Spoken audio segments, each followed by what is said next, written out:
Hi, thanks for coming. I'm Bernie Nebel. In this video, I want to say a few words about my curriculum, Building Foundations of Scientific Understanding. Tell you what it is and how to use it.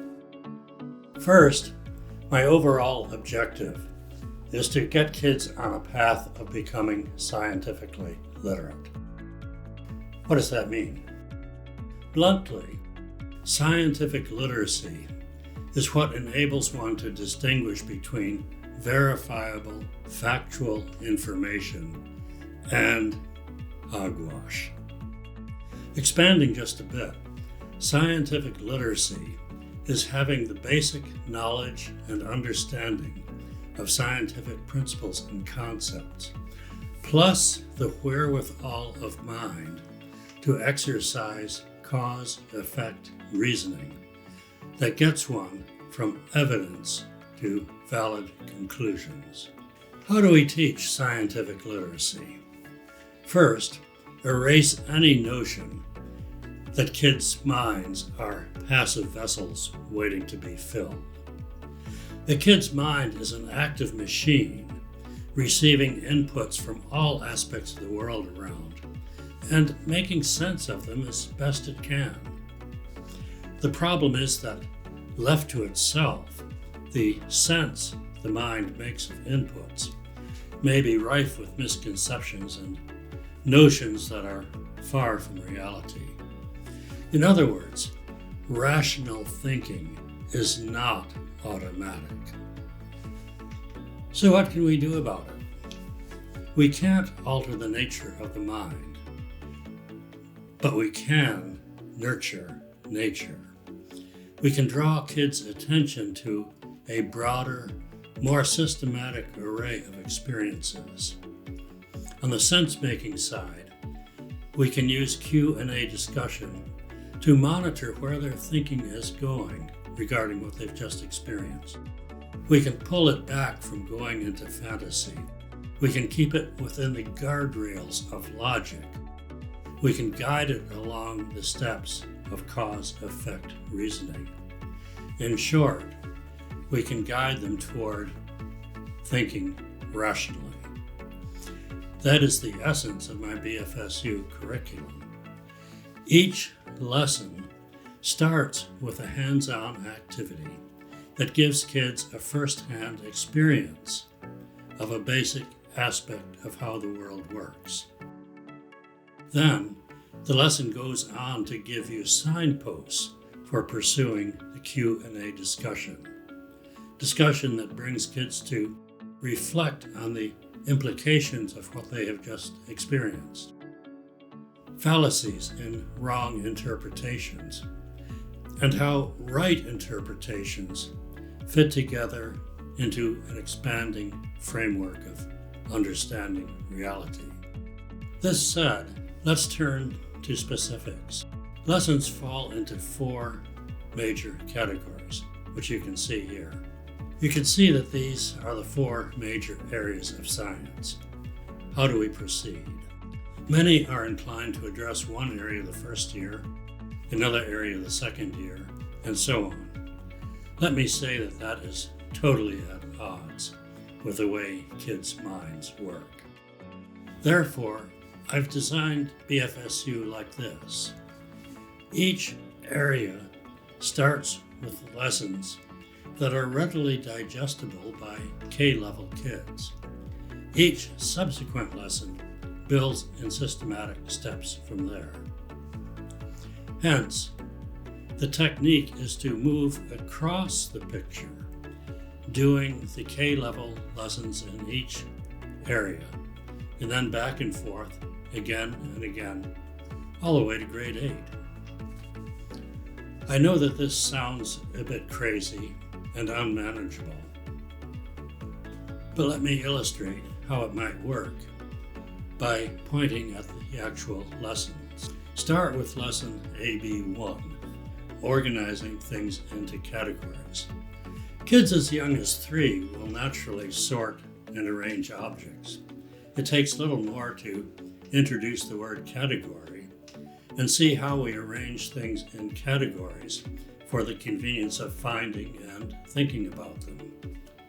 Then suppose we go on to lesson B2. Here we have kids apply the idea of categories by finding they can sort everything around them into 3 categories: living or biological, natural earth, which is rocks, minerals, soil, air, and water, and human-made. This lesson brings up a lot of discussion regarding distinctions and brings up the concept of resources, how everything human-made must come from the other 2 categories. Then you might turn to lesson A2. Here kids again consider everything around them, but find it can be separated according to different categories: solids, liquids, and gases.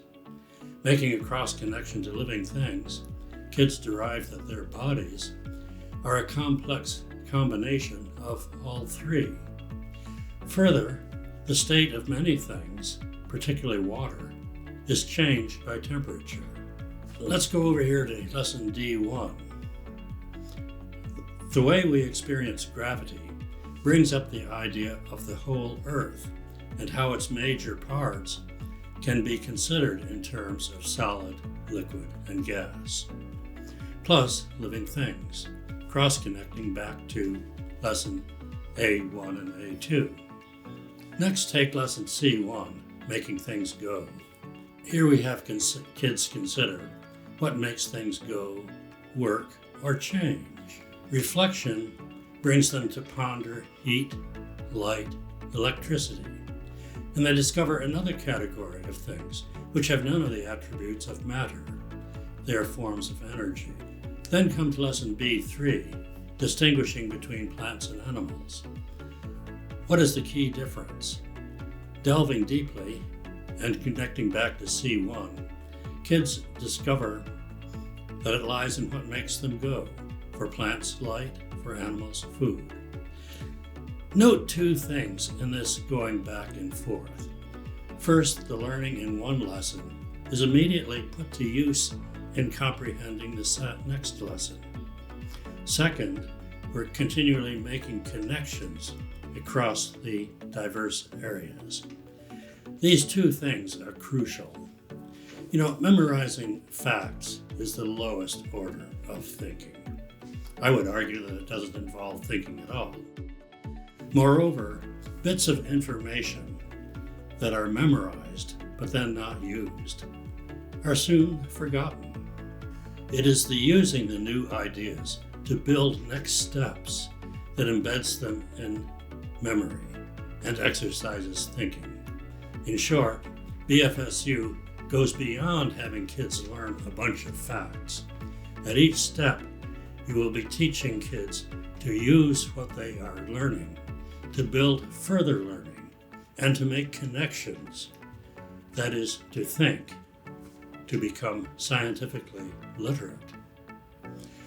I know that many may be feeling overwhelmed. You may say, I don't know enough science to teach this way.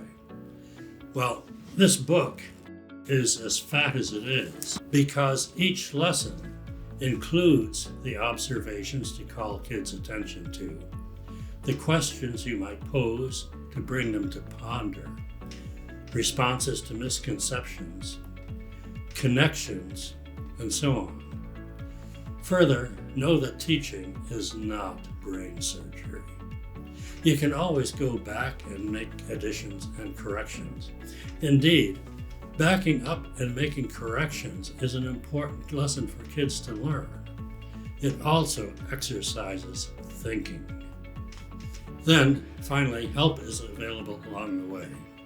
Please make ample use of this bfsucommunity.com site for support, where the text suggests Googling for further information.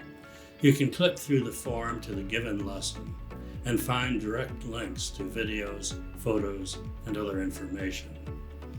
The specific suggested sequence of lessons is under Volume 1, Orientation 8. Well, this concludes this video, but I hope it's just the beginning of your adventure into teaching science. I know you have further questions. Please find the heading How to Use BFSU at the bottom of the form on the BFSU Community's homepage and post your questions there. I'll do my best to address them. In the meantime, please browse the form as you wish. As you get into lessons, please use the space provided to post questions. Well, thank you for watching this video. I hope BFSU will play a role in helping your kids become scientifically literate.